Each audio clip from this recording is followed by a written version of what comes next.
അർദ്ധവാർഷിക പരീക്ഷ 4ാം ക്ലാസ് അഖീദ പരീക്ഷയ്ക്ക് ഏറ്റവും കൂടുതൽ ചോദ്യങ്ങൾ വരാൻ സാധ്യതയുള്ള 5, 6, 7 എന്നീ 3 പാഠങ്ങളിലെ വളരെ പ്രധാനപ്പെട്ട ഇമ്പോർട്ടൻ്റ് ആയിട്ടുള്ള ചോദ്യങ്ങളും അതിൻ്റെ ഉത്തരങ്ങളുമാണ് നമ്മൾ ഈ വീഡിയോയിലൂടെ പരിചയപ്പെടുത്തുന്നത്.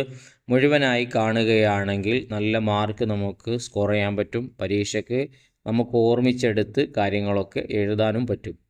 ആദ്യം നമുക്ക് ലാ ഇലാഹ ഇല്ലല്ലാഹ് മുഹമ്മദ് റസൂലുള്ളാഹ് എന്ന 5ാമത്തെ പാഠത്തിലെ ചോദ്യങ്ങൾ വായിക്കാം. നമ്മെ സംരക്ഷിക്കുന്നവൻ ആരാണ്? അള്ളാഹു. ഷിർക്ക് എന്നാൽ എന്ത്? അള്ളാഹുവിനോട് തുല്യമായ മറ്റൊന്ന് ഉണ്ടെന്നോ ആരാധനയ്ക്ക് അർഹത മറ്റൊന്നിന് ഉണ്ടെന്നോ വിശ്വസിക്കലാണ് ഷിർക്ക്. ഒന്നുകൂടെ വായിക്കുന്നു.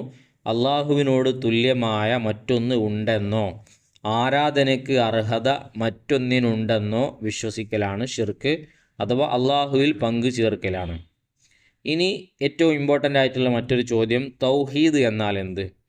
അള്ളാഹു ദാത്തിലും സിഫാത്തിലും അഫ്ആലിലും, ഏതിലൊക്കെ? ദാത്തിൽ, സിഫാത്തിൽ, അഫ്ആലിൽ ഒരുവനാണെന്നും ആരാധനയ്ക്ക് അർഹൻ അവൻ മാത്രമാണെന്നും വിശ്വസിക്കലാണ് തൗഹീദ്.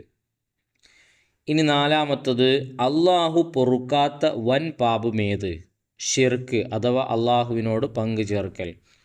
5ാമത്തത്, തൗഹീദിൻ്റെ പ്രഖ്യാപന വചനം ഏത്? ലാ ഇലാഹ ഇല്ലല്ലാഹ് എന്നുള്ളതാണ്. 6, അള്ളാഹുവിൻ്റെ വിധി വിലക്കുകൾ നമുക്ക് എത്തിച്ചു തരുന്നു ആര്? അന്ത്യപ്രവാചകരായ നമ്മുടെ മുഹമ്മദ് മുസ്തഫ സല്ലല്ലാഹു അലൈഹി വസല്ലം. ഇനി 2ാമത്തത് അർത്ഥം എഴുതാം എന്നുള്ളതാണ്. ലാ ഇലാഹ ഇല്ലല്ലാഹ് എന്നുള്ളതിൻ്റെ അർത്ഥം നിങ്ങൾക്കറിയുമോ? അള്ളാഹു അല്ലാതെ ആരാധനയ്ക്ക് അർഹൻ മറ്റാരുമില്ല. ചോദിക്കാൻ സാധ്യതയുണ്ട്. അള്ളാഹു അല്ലാതെ ആരാധനയ്ക്ക് അർഹൻ മറ്റാരുമില്ല. മുഹമ്മദ് റസൂലുള്ളാഹി എന്ന് പറഞ്ഞാലോ, മുഹമ്മദ് നബി അള്ളാഹുവിൻ്റെ ദൂതനാണ് എന്നതാണ് അർത്ഥം. ഇനി നമുക്ക് 6ാമത്തെ പാഠത്തിലേക്ക് വരാം. മലക്കുകൾ എന്ന പാഠത്തിൽ ഓർമ്മിച്ച് പറയാമെന്ന് പറഞ്ഞിട്ട് 10 മലക്കുകളുടെ പേരുകൾ പഠിക്കാൻ വേണ്ടി നമ്മളോട് പറഞ്ഞിട്ടുണ്ട്. ജിബ്രീൽ അലൈഹിസ്സലാം, മീകായിൽ അലൈഹിസ്സലാം, ഇസ്രാഫീൽ അലൈഹിസ്സലാം, അസ്രായിൽ അലൈഹിസ്സലാം, മുൻകർ അലൈഹിസ്സലാം, നക്കീർ അലൈഹിസ്സലാം, റഖീബ് അലൈഹിസ്സലാം, അതീദ് അലൈഹിസ്സലാം, മാലിക് അലൈഹിസ്സലാം, റിദ്വാൻ അലൈഹിസ്സലാം എന്നിങ്ങനെയാണ്.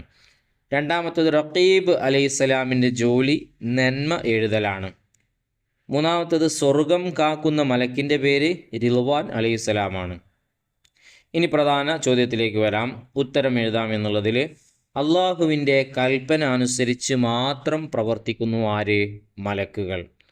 2ാമത്തത്, സഫറ വിഭാഗത്തിൻ്റെ ജോലി എന്താണ്? സഫറത്തിൻ്റെ മലക്കുകളുടെ ജോലി എന്താണ്? ലൗഹുൽ മഹ്ഫൂളിൽ നിന്ന് പകർത്തി എഴുതുന്നവരാണവർ.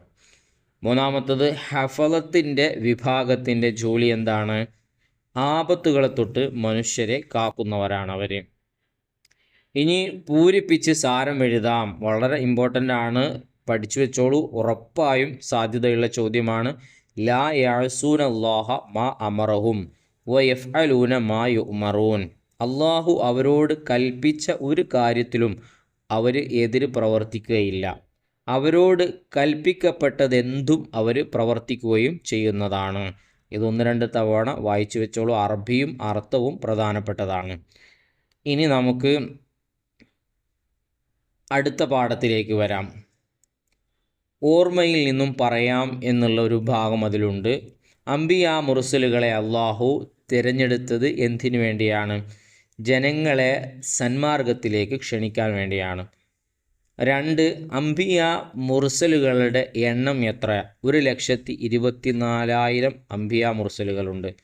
മുർസലുകളുടെ എണ്ണം എത്രയാണ്? 313 ആണ്.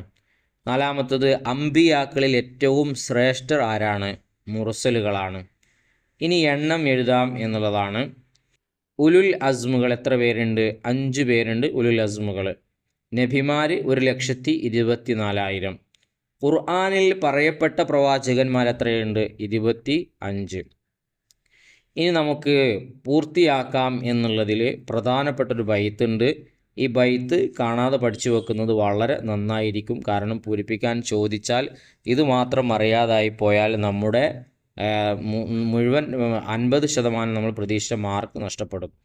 ഹുമ്മാദമുന്നിദിരീസു നൂഹുൻ ഹൂദു മഅ ലൂത്തും വഇസ്മാഈലു ഇസ്ഹാഖുൻ കദാ ശുഐബു ഹാറൂനു വമൂസാ വൽയസഅ ഇല്യാസു യൂനുസു സക്കരിയ യഹ്യാ സ്വലിഹ് വഇബ്രാഹീമു കുല്ലും മുത്തബഅ യഅഖൂബു യൂസുഫു വഅയ്യൂബു ഇഹ്തദാ ദുൽകിഫ്ലി ദാവൂദു സുലൈമാനു തബഅ ഈസാ വത്വാഹ ഖാതിമുൻ ദവയ്യാ.